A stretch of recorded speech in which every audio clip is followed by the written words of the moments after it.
Families planning to road trip across Utah to its famous Mighty Five national parks next year will face at least $280 in entry fees alone for 4 of the parks, spiking their prices: Zion, Arches, Bryce Canyon, and Canyonlands.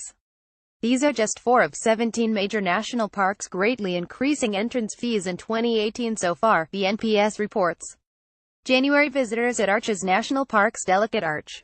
In addition to a reported backlog of $11 million in trail maintenance and repairs, which is a legitimate ongoing need, also comes the quieter fact that President Trump has pushed for a 13% cut to the park service, which will lead to the high entry prices for the more popular destinations. Many suspect President Trump's plans to roll back the terms of the Antiquities Act are in the interest of oil, gas, and coal companies. This seemingly revenge-based tactic comes months after Trump declared war on the NPS, who tweeted out against him in response to his blatant denial of climate change and plans to cut funding of environmental programs. In addition, he has been working hard to reduce and depublicize many natural areas protected by the Antiquities Act of 1906, which encompasses federally designated national monuments, lands, and waterways. So, rather than receiving government funding to maintain what's left of our protected spaces with cleaner energy and better conservation funding, visiting the most popular national parks will soon become a trip only fit for the wealthy. In the wake of loosening regulations on environmental protection, it is the end of the National Park Service as we know it. The effects of the NPS downsizing would only hurt an already present oversaturation problem. The New York Times recently cited the issue of overcrowding at Zion National Park. The article reports that Zion is in the rudiments of requiring reservation-only entry, the first of its kind and the beginning of exclusion due to an increased demand and fewer protected spaces. The increase in entry fees aims to hopefully alleviate some of these crowding problems. However, if President Trump pushes to reduce publicly protected recreation areas, demand may continue to increase. The essay Theme Park: How Entrepreneurs Turn Natural Phenomenons into Tourist Traps discusses how disposing of federally owned and protected land or failing to conserve it allows billionaires to take hold of beautiful American natural wonders and turn them into money-making theme parks, rather than protected refuges against deforestation and development.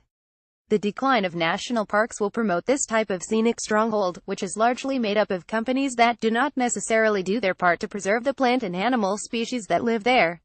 In the meantime, with the loss of federal protection, pristine wilderness areas will become more susceptible to resource exploitation, accomplished under the guise of creating jobs, despite the fact that the National Park Service makes an estimated $646 billion each year in economic stimulus from recreation on public lands and 6.1 meters jobs, The Guardian reports. Federal conservation cuts can be directly linked to large companies that exploit natural resources. Public land protection alone might not entail enough conservation effort under the current administration. Exploitation of resources can be pinned to conspicuous big businesses.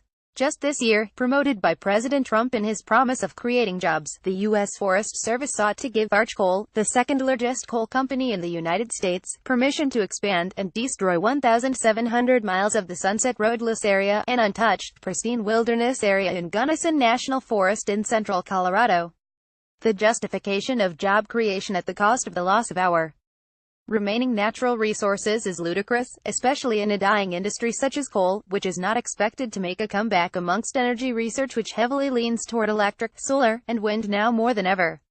Additionally, this step backward means reducing the 6.1 meters jobs created by the National Park Service to create an estimated 70 to 100 full-time jobs in the coal mine, says CNN. Creating a coal mine in a wilderness area such as the Sunset Roadless area would not only destroy untapped land, but according to Bloomberg BNA, it would also reduce air quality by using the decades-old method of venting methane gas from the mine directly into the air. Climate change is already taking hold of our prized national landmarks. The famous Lyell Glacier in Yosemite National Park has been rapidly disappearing for years, and it is not alone, with different American ecosystems reflecting similar changes. Across North America, plant and animal species are majorly at risk due to a dramatic change in average temperatures. Climate change aside, it must also be taken into account that this week, a new statistic showed that 9 million people largely in low to middle-income countries die from pollution per year. Stricter air and water pollution legislation in wealthier countries is the protective layer that regulates what can be pumped into the environment. Despite the ongoing denial of climate change, we still must acknowledge the fact that pollution kills a number of people each year greater than the population of New York City. Cutting environmental protection in favor of corporations implies that this may be a glimpse into North America's future as well. Sources: Belt Trip. Arch coal closer to expanding mine in Colorado roadless area, the 11th of September 2017. The 24th of October 2017, https www.bna.com Arch coal closer and 57982087664 greater than, Black, Jake and Chris Davenport. The climate-wrecking methane bomb beneath Colorado's Sunset Roadless area, the 28th of July 2017. The 24th of October 2017, http www.denverpost.com 2017078 The climate-wrecking methane bomb beneath Colorado Sunset Roadless area greater than, Hansman, Heather. Congress moves to give away national lands, discounting billions in revenue. The 19th of January 2017.